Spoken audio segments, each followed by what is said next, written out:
you know, it's more than just a book or a book title. It's really was an opportunity for me to totally encapsulate the life of my grandfather, who is a centenarian, a man that lives 100 years. In fact, there's only 500,000 people in the world that actually hit that level or actually live to see 100. You know, it's not often we see or get to rub shoulders with someone that has seen so much changes in society, in the world, and live to talk about it. Ezekiel, Yuma's native son, is more than just a book title. It's a meaning. It has a character in and of its own. And a lot of thought, trust me, a lot of thought went into just picking the title and selecting it. In fact, my co-author and I, Terry L. Brown, probably had a new title with every chapter we wrote, all of them having synergy with each other and representing the book. But it was, in the very end, Ezekiel, Yuma, native son, that really stuck out, that said it all. You know, I'd never probably thought that I would be an author. You know, with an engineering background, you know, I like playing with numbers and scientific calculations. But I also like a challenge.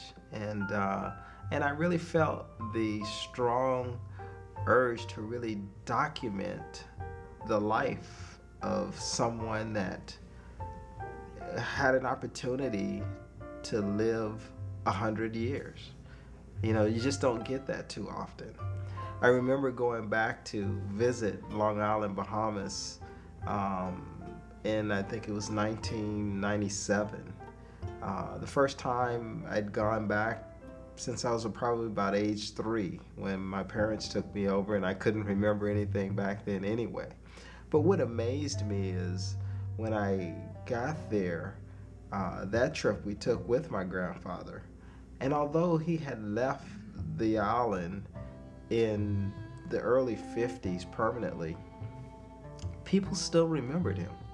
People still knew of the things that he did and the impact that he had when he was there.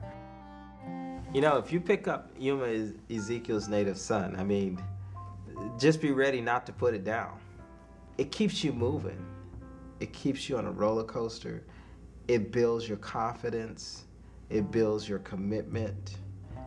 It shows you the real side of a man, you know, a true man, one that you can look up to even if you don't know him.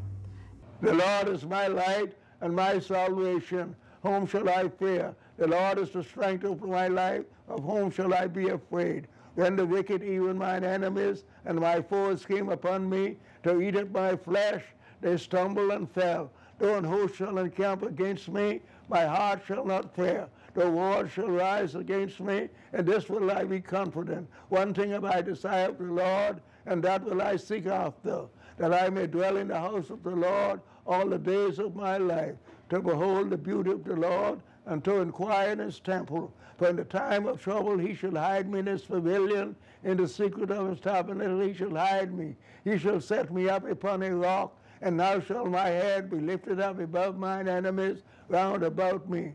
Therefore will I offer in his tabernacle sacrifice of joy. I will sing. Yea, I will sing praises unto the Lord. Hear, Lord, when I cry with my voice. Have mercy also upon me, and answer me. When thou saidst, seek ye my face, my heart said unto thee, thy face, thy Lord, will I see.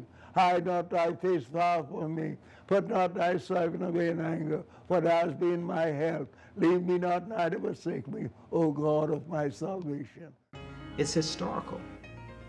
You know, it's a documentary writing that's written in a style of a novel. And so it's amusing. It's funny, you know. So if you're gonna pick up the book, just be prepared not to put it down, you know, because it's just gonna grab you and it's gonna hold you when you're reading it.